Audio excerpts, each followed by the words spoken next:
About how calm he is and how the stories about him aren't true. Whereas, in fact... They are true.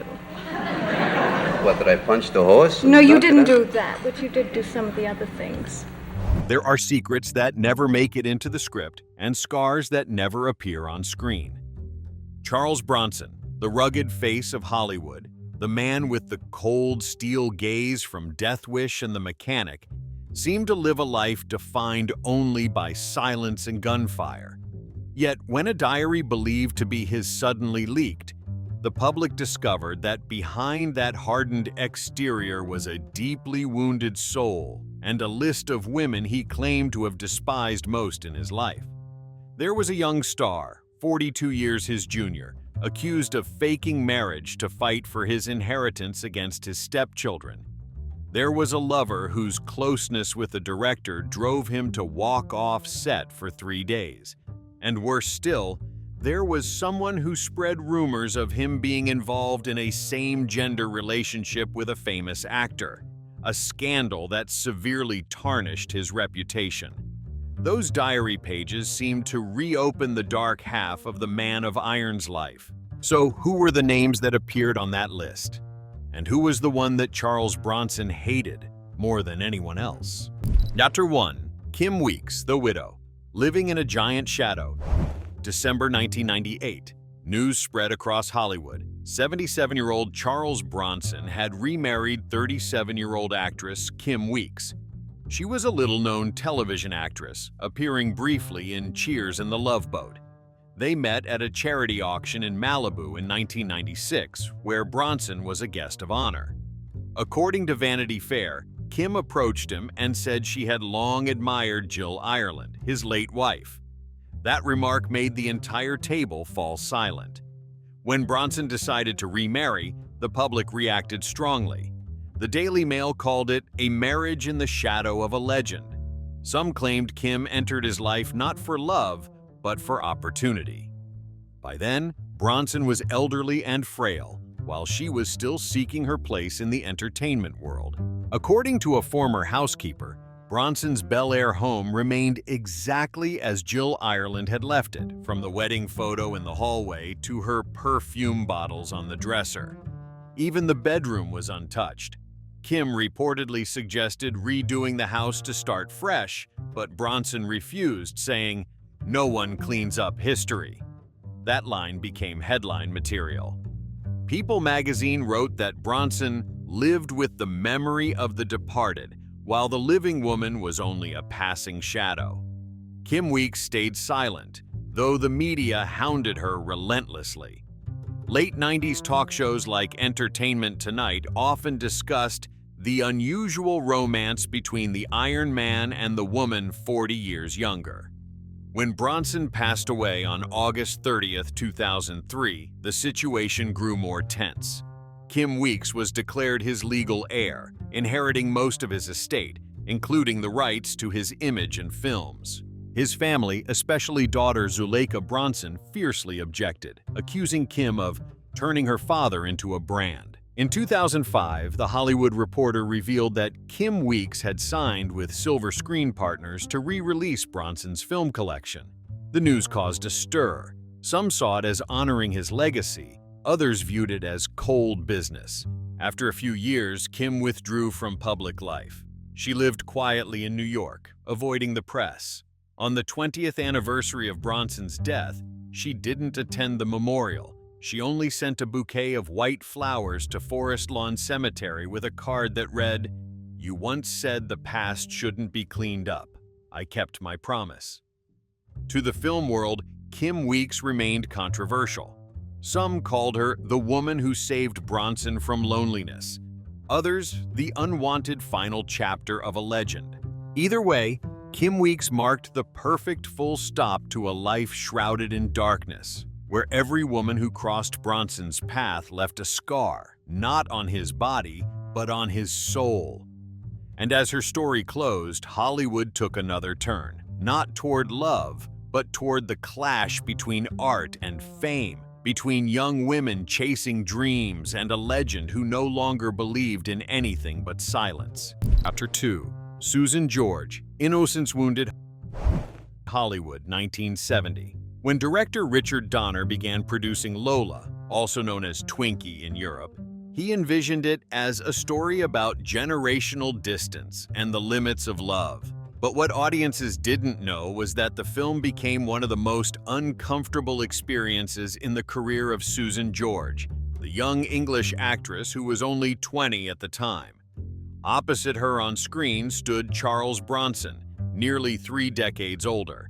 Filming took place mainly in London and Malta, telling the story of a relationship between a middle-aged American writer and a young schoolgirl.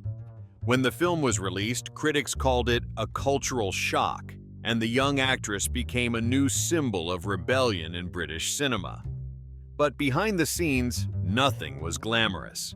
In a rare interview with the Sunday Telegraph in 2001, Susan George revealed that filming the intimate scenes made her tremble more than act.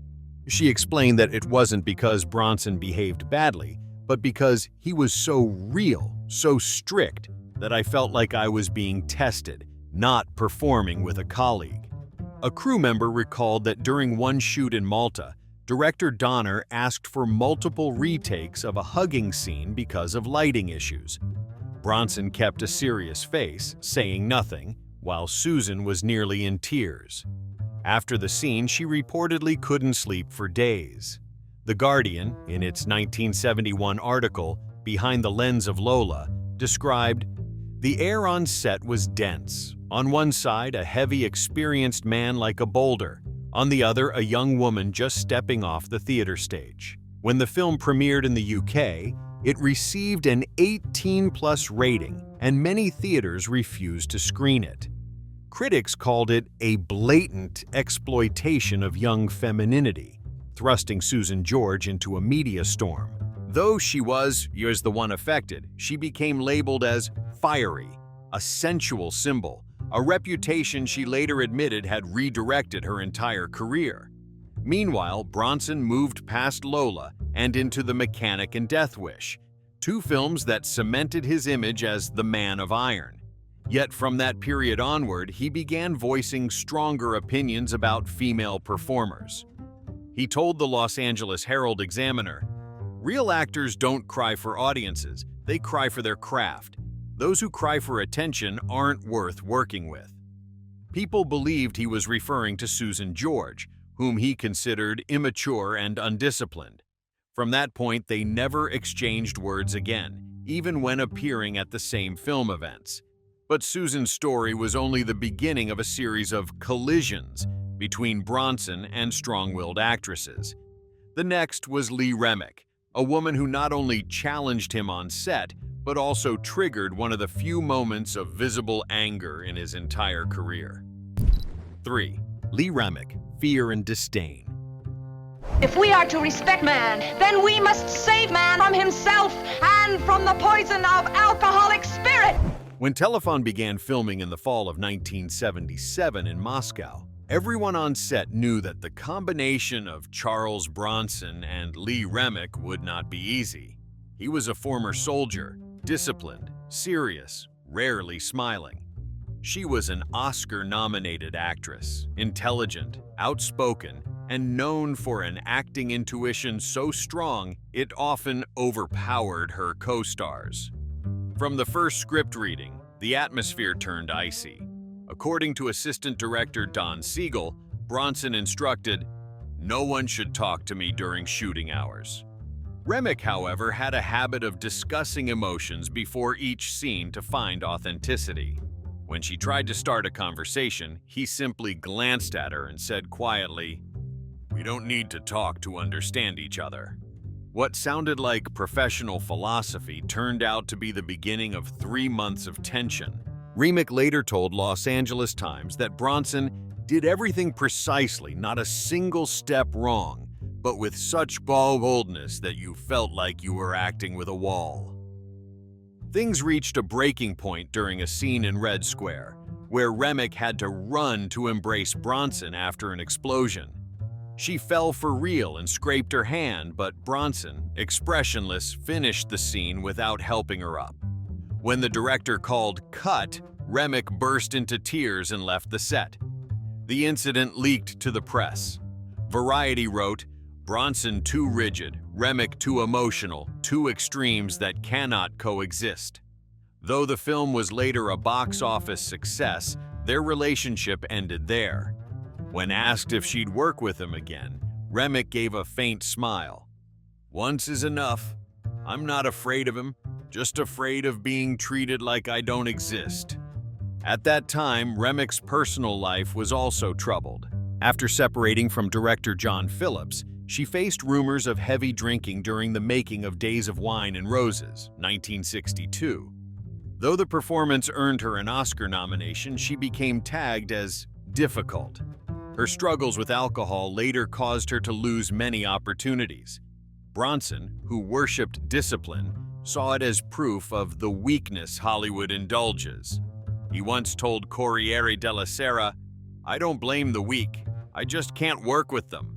Remick, in her final interview on CBS Sunday Morning in 1989, when asked about Bronson, said softly, "He's a man who never understood that sometimes gentleness is what makes people truly strong." Between them, there was no resentment, only an unbridgeable gap. One lived for structure, the other for feeling. Two souls before the camera, never truly touching. That story ended, but Hollywood wasn't done testing Bronson against strong women. Because after Remick came another name, one that brought with her a storm, Peggy Lipton, the woman who would lead him into the fiercest debate of his life over art, ethics, and human boundaries. Peggy Lipton, the muse torn between morality and desire. By the late 1980s, Hollywood was changing. The golden generation of stars had begun to fade, making way for new, bolder names. But while many actors tried to adapt to modern times, Charles Bronson, then over 65, remained loyal to his old-fashioned, rigid, and rule-bound cinema. That was when Peggy Lipton, a woman of gentle beauty yet quiet rebellion, entered his orbit. Their meeting would become one of the most silent yet profound conflicts in Bronson's career. Peggy Lipton, born in 1946 in New York, rose to fame with her role as Julie Barnes in ABC's hit series The Mod Squad, making her an icon of 1970s hippie chic style. On screen, she was the image of a smart, free-spirited woman, loving yet independent. Off-screen, Lipton fascinated the press with her colorful personal life. She was rumored to have been close to Paul McCartney, Elvis Presley, and later Keith Moon of The Who.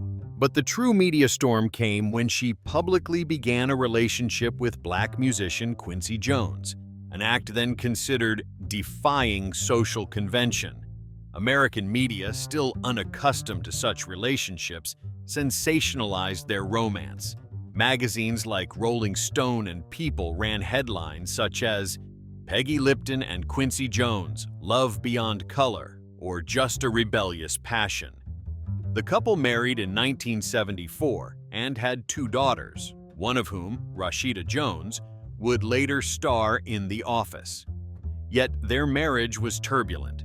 Lipton admitted in her memoir Breathing Out that she suffered from anxiety and confusion, saying she didn't know where I belonged in this world.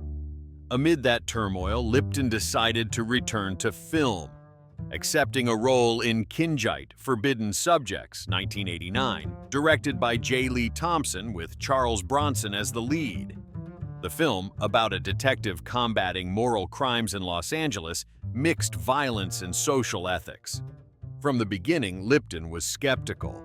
According to Variety, she argued during the script meeting in Los Angeles that the story used morality to justify exploiting women. Bronson, known for his cold realism, countered that art must reach the core of truth even when truth is uncomfortable. They represented two opposite worlds: Lipton, free, empathetic, humanistic; Bronson, disciplined, rigid, viewing film as a weapon to expose reality. A crew member recounted a heated moment during a shoot in downtown LA when Lipton refused to perform a scene involving emotional distress that the director wanted to push to the limit. She said it was excessive and unnecessary. Bronson, unmoved, told her, "If you can't portray truth, don't be an actor." That remark made Lipton cry and walk off set. Entertainment Weekly later covered the incident in its 1990 article, When Reality Hurts, describing it as a clash between two acting philosophies, art as emotion versus art as endurance. Kinjite was completed and released in March 1989, but received polarized reactions. Some critics praised Bronson for bravely exposing society's darkness, while others called it a confused, moralistic film full of contradictions. Lipton skipped the premiere, citing health reasons, but later admitted on Larry King Live, "I knew I didn't belong to that kind of cinema." When Bronson was asked about her absence, he simply said, "I don't need others to agree with me to do what's right." From then on, they never spoke again. Lipton returned to television and then largely vanished from Hollywood through the 1990s, re-emerging later in David Lynch's Twin Peaks in a soft, introspective role that contrasted starkly with her earlier controversies. Ironically, Kinjite, the film that divided them, marked the end of both their major film careers. It was Bronson's last leading role before retirement, and Lipton's final big-screen appearance for more than a decade. Later, critics viewed their relationship as two poles of old and new Hollywood, one believing cinema should reveal raw human nature, the other believing it should heal the soul. They didn't dislike each other personally, they simply stood for two entirely different truths about the same thing: what art means. 5.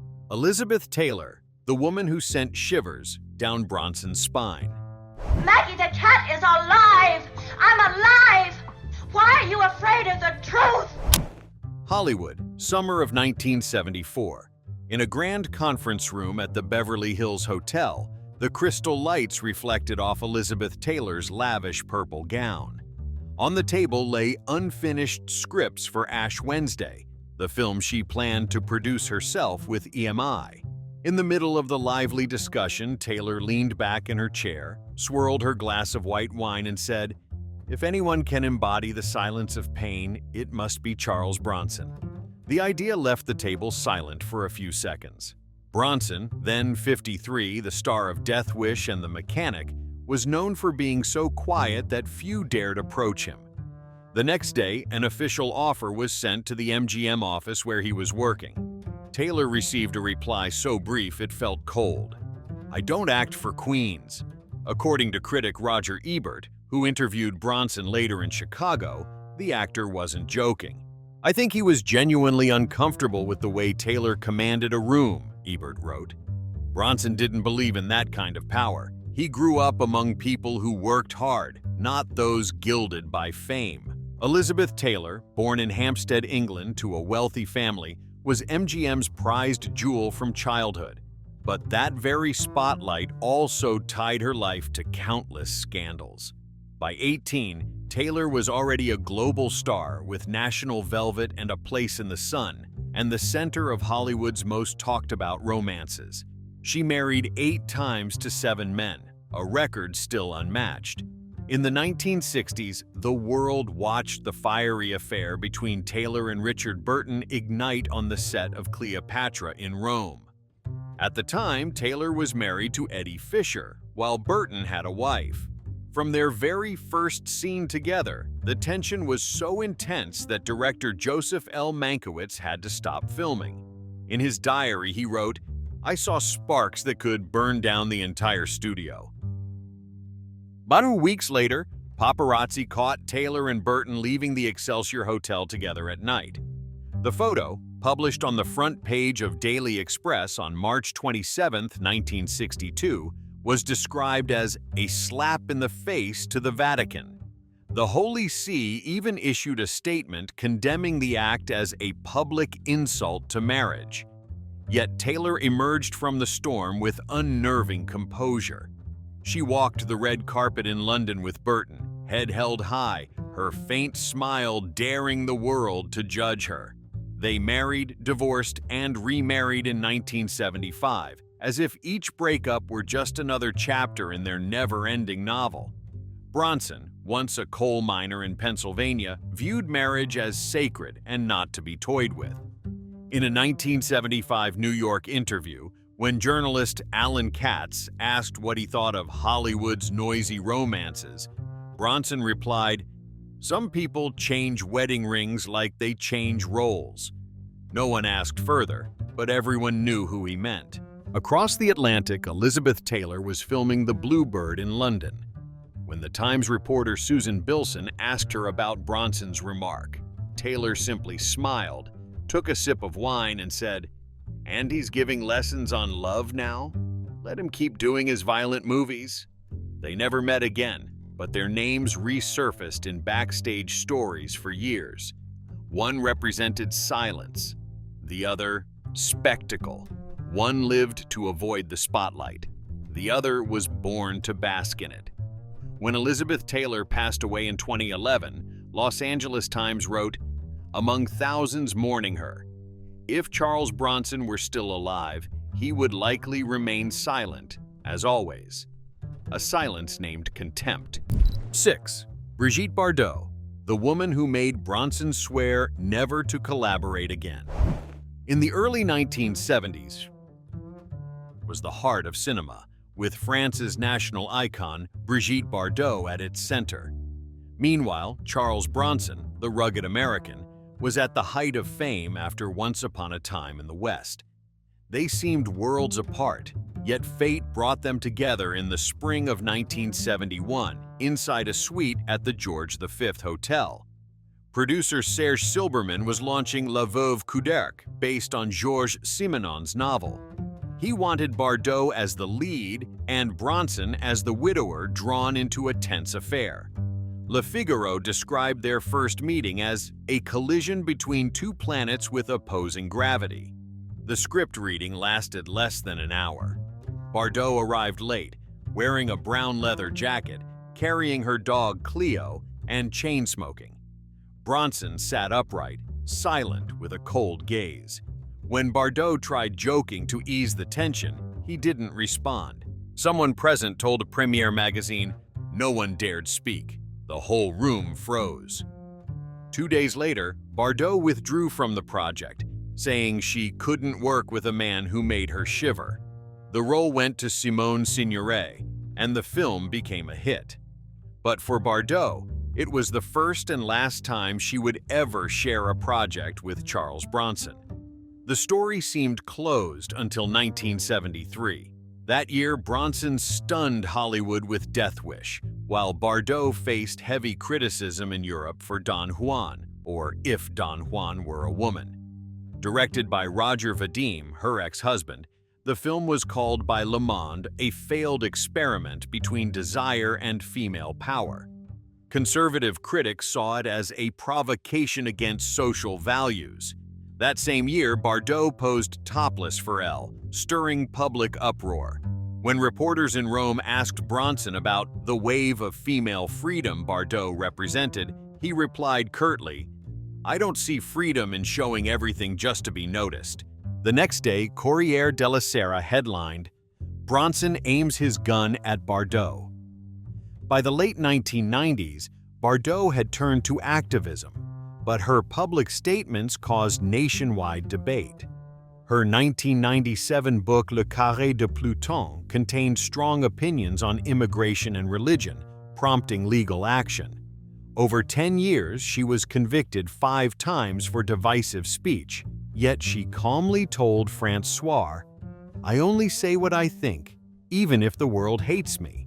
For Bronson, raised in poverty and discipline, those remarks crossed the final line of respect.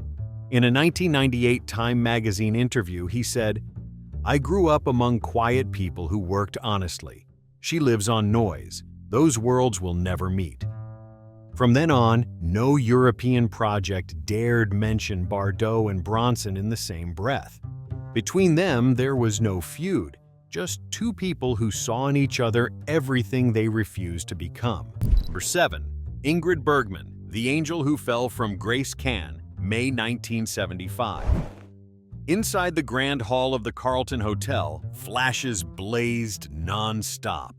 Ingrid Bergman, the icon of Casablanca and Gaslight, walked through the crowd, her smile bringing silence to the room.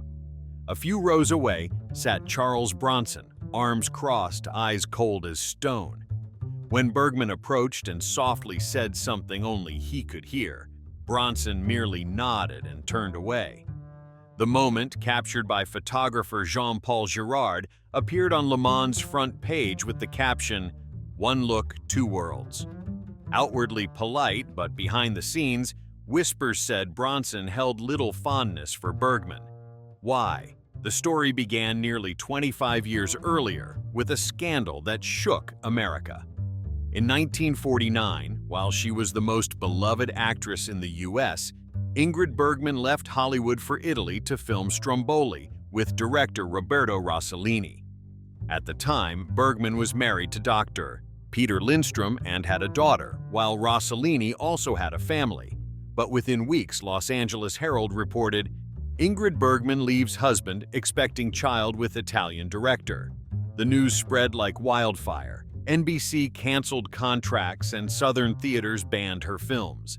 Senator Edwin Johnson even declared before Congress, Hollywood has produced an enemy of morality. Overnight, Bergman's image as a pure woman collapsed. From Hollywood's brightest star, she became a name erased from posters. Yet what both angered and fascinated the public was how Bergman faced the storm, without excuses or apologies. She left America, lived with Rossellini in Italy, had 3 children, and kept making films as if nothing had happened. In a 1953 Life article, journalist Jean Lester described her as a woman who would burn heaven itself just to keep a small flame for herself. By 1956, Bergman returned to Hollywood with Anastasia, winning an Oscar and restoring her fame. The press called it Hollywood's greatest redemption. But to Charles Bronson, it was nothing but hypocrisy. Born into a family of 15 children in the coal mines of Pennsylvania, Bronson believed honor was the one thing a person must never lose. To him, Bergman wasn't a brave woman, as the media said, but someone forgiven only because she was beautiful and famous. A reporter from the Los Angeles Herald-Examiner recalled that when asked about Bergman, Bronson simply said, "I don't understand why people applaud someone who gave up everything she once preached." Since then, though they appeared at many international events, he always kept his distance. No hostility, no drama, just quiet disdain. And perhaps that silence spoke volumes. To Bronson, Ingrid Bergman was not a fallen angel, but the embodiment of Hollywood's half-true, half-false morality he despised most. As for Bergman, she might have seen in Bronson only a man too rigid, too closed off to realize that sometimes people make mistakes simply because they want to live honestly. Yet, when it came to love and betrayal, no one carried deeper scars than Bronson, because it once happened in his own life with the woman he loved most, Jill Ireland. Chapter 8. Jill Ireland, Love-Bound by Jealousy. Summer of 1962, on the set of The Great Escape in Bavaria, Germany, a young actress named Jill Ireland appeared alongside her husband, Scottish rising star David McCallum, who had just gained fame from The Man from Unforgettable. Amid the laughter and chatter, Bronson, then both McCallum's co-star and close friend, looked at her. He didn't say much, only murmured in his deep voice, "Someday, I'll marry your wife." Everyone laughed, thinking it was a joke. No one expected those words to come true. 3 years later, Jill and McCallum divorced. In 1968, she and Bronson held a quiet wedding in California. Los Angeles Times wrote, "A friendship turned into love, and then into a scandal that stunned Hollywood." Behind the glamour, their relationship had everything: passion, possessiveness, and fear. Bronson loved Jill so much that he wanted her by his side in every film. From Rider on the Rain and The Mechanic to Love and Bullets, wherever Bronson was, Jill was there too. He chose her roles, checked every scene, even adjusted her costumes to ensure nothing too intimate with male co-stars. Friends said that whenever Jill received solo film offers, Bronson always found a way to make her decline. Director Michael Winner, who worked with them both on The Mechanic, told The Guardian in 2005, "Charles was a man who didn't compromise. He truly loved Jill, but his love was like a chain, heavy and tightening." Yet even such controlled affection couldn't avoid cracks. In the mid-70s, rumors spread that Jill and Winner were closer than they should be. Both denied it, but the media didn't stop. People magazine in 1975 ran the headline, "The Iron Man's Jealous Rage." Bronson stayed silent, but crew members said he left the set for 3 days without speaking to anyone. By 1984, Jill was diagnosed with breast cancer. Hollywood was shocked, and Bronson nearly fell apart. He paused his career, co-wrote books with her, and appeared together in campaigns for medical research. Jill's autobiography Life Wish, 1986, became the year's best-selling book in the U.S. Yet through its pages, readers could still feel the quiet loneliness of a woman loved too tightly. On May 18, 1990, Jill Ireland passed away at her Malibu home, aged 54. The funeral was private. Bronson's name wasn't on the guest list. He stood outside Forest Lawn Cemetery, wearing a black hat, silently looking down. A reporter from Entertainment Tonight later said, "No one heard him cry, but everyone saw his shoulders tremble once." Years later, when Bronson died in 2003, a small photo was found in his room of the two of them during a trip to Italy in 1971. On the back, he had written, "I still see her every morning." That love was everything, and also the thing that took away the last softness in Charles Bronson's heart. After Jill, his world was filled only with shadows and memories of past women. Irene Dunroe, who left him during his hard years, and Kim Weeks, who stayed with him in his final days. Both left marks in different ways, like two mirrors, reflecting what remained after a lifetime of fame. 9. Irene Dunroe, the woman from the past, and an old wound. Before the world knew Charles Bronson as the stoic, silent man from fierce films, he was simply Michael Peterson, the son of a poor coal miner's family in Ehrenfeld, Pennsylvania. No fame, no fortune, just calloused hands and a dream of escaping the coal dust that coated his life. And in that darkness, he met Irene Dunroe, the gentle neighbor who once told him, "As long as you can smile, being poor isn't scary." They married in 1949, shortly after Bronson left the military. The wedding was so small there were no rings, just a simple church ceremony before returning to their modest rented room, where Bronson sketched for a few dollars. Irene took in laundry and cared for their child, while he worked as a painter. They lived on hope. But a few years later, when Bronson decided to chase acting, everything began to crack. He quit the factory and moved to Philadelphia to study drama at Bickford Drama School, while Irene stayed home to raise their child. Letters between them grew fewer. A friend recalled one letter where Bronson wrote, "I want you to be proud of me, not just know I'm covered in coal dust." But Irene feared he was changing, and he was. In 1951, when Bronson landed his first small role in You're in the Navy Now with Gary Cooper, Irene sent him divorce papers. The local paper mentioned it briefly. No one paid attention. But nearly 30 years later, the past came back. In 1975, when Bronson was already the star of Death Wish, Irene unexpectedly appeared on the British TV show This Is Your Life. When asked how she felt about her former husband, now a legend, Irene smiled through tears and said, "I once thought we'd grow old together, but I was wrong. He didn't need me anymore once Hollywood came." That broadcast drew huge attention. Daily Mirror headlined, "The woman who left the man who became Charles Bronson." The next day, Irene received a strange call from Los Angeles. A man's voice said briefly, "Thank you for mentioning me, but the past doesn't need repeating." Many believed it was Bronson himself.